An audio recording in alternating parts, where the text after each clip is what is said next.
Alright team, we need a new train for the Western Sydney Airport line. What do you got?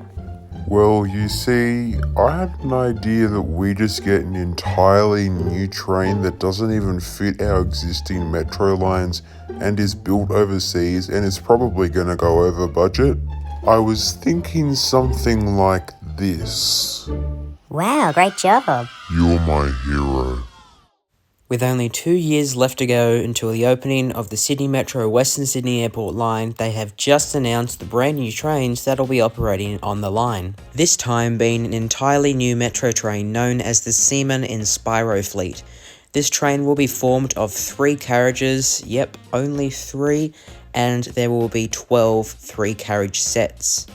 My first big con about these new trains is that they're only formed of 3 carriages.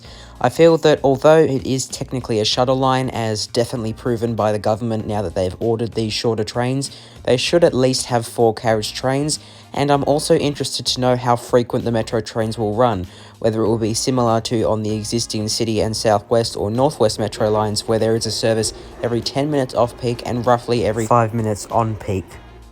Now let's move on to the interior of these new Siemens Inspiro trains to compare to the existing Ulster Metropolis trains that run on the North, City and Southwest lines.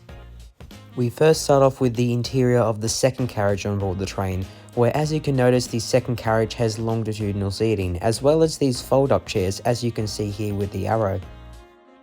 And now on the first carriage of the train, or one of the end carriages, and again there is an entirely new layout, which I must prefer this layout much more, although however the longitudinal seating is good for luggage.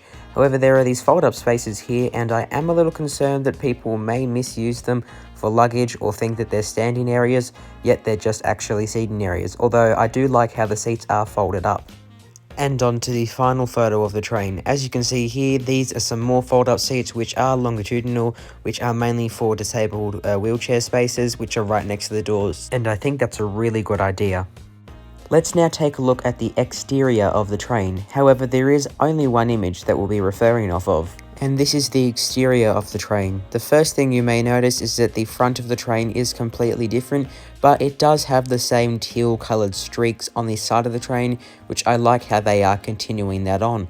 As you can see, there is an emergency escape door, and I do actually like how the windows on the sides just here are actually a little bit wider, allowing for the drivers of the metro trains, yes, there are metro train drivers, in case of an emergency, to drive the train with easier vision.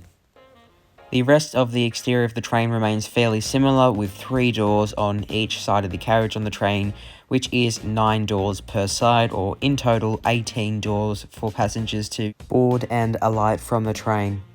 Let's now take a look at its big sister train, the Ulster Metropolis, and compare the differences. And here are the big sister trains, the Ulster Metropolises. This is a photo of one testing at Sydenham about a year ago, therefore the reasoning why it has a lot more testing equipment on board, but of course that is not what we're focusing on. So as you can see here, it is very similar to the existing Siemens Inspiro trains, however there is not a blue streak on the bottom of the train, and it only continues on the sides, as well as a blue streak that is a little less visible on the top/roof. Now let's move back to the Western Sydney Airport Metro line. For those of you who are unfamiliar with the stations on the line, here is a diagram showing all stations on the line. And as you can see, the trains first stop at St Mary's, followed by Orchard Hills, Luddenham, Airport Business Park, Airport Terminal, and Aerotropolis, or what I like to call Bradfield, as it will be next to the new suburb of Bradfield, named after John Bradfield, who constructed and designed the City Circle and Sydney Harbour Bridge, as well as many other railway projects. Now moving on to the new debate that has been created on the Ulster Metropolis versus Siemens Inspiro trains. A few days ago, I put up a post to my community that got around 600 votes of people putting in what they think what metro train was better, and it turned out that majority thought that the Ulster Metropolis trains were a better fit for the Western Sydney Airport line.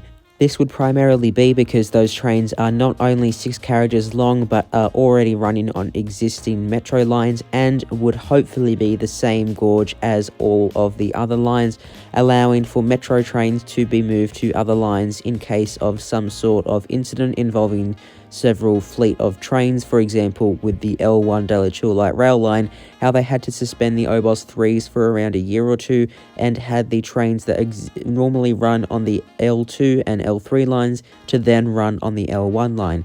Thankfully, little work was needed to have the trams running on that line. That is an example of what they could have done and what they won't be doing. Overall, my take on these new Siemens Inspiro trains is that they're okay. I definitely think that 3 carriages is way too short. However, in the proposal for these new trains, it was said that they can be extended to 4 carriages, which will have to happen sometime after the opening.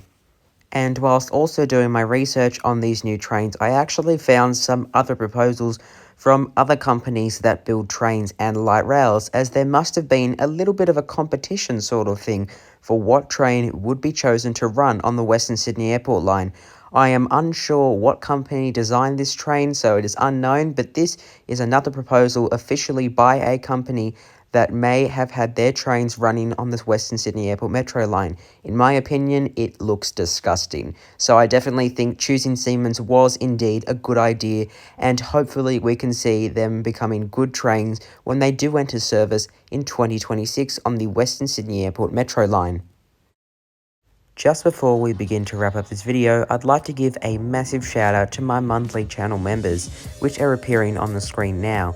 By becoming a member of my YouTube channel, you get access to exclusive perks such as watching videos such as this one before the public gets to see it, meaning that you could see it whether it's just hours or days before its initial release. This is available to Millennium tier and higher members, as well as Waratah tier members paying only $1.49 a month for exclusive members-only posts and videos. This helps make my YouTube videos possible, so if you are going to become a member, I do really appreciate it. Anyways, let's conclude this video. And that is all for this video on the explanation on the new Sydney Metro train set to run on the Western Sydney Airport Metro line. Please let me know in the comments below on what you think on these new trains, and if you think the Ulster Metropolis trains or the Siemens Inspiro trains should run on the new Western Sydney Airport Metro line, as I'd love to hear your opinions in the comments below. Please let me know if you'd like to see a more thorough explanation of these trains when they do eventually get built and arrive into Sydney, as I'd love to make more videos on these new trains and the new Western Sydney Airport Metro line. If you enjoyed this video, please consider liking and subscribing to the channel, or even becoming a member as mentioned before, to watch videos like this one even days before it originally comes out to the public. Thank you all so much for watching, and I'll see you guys all in the next video.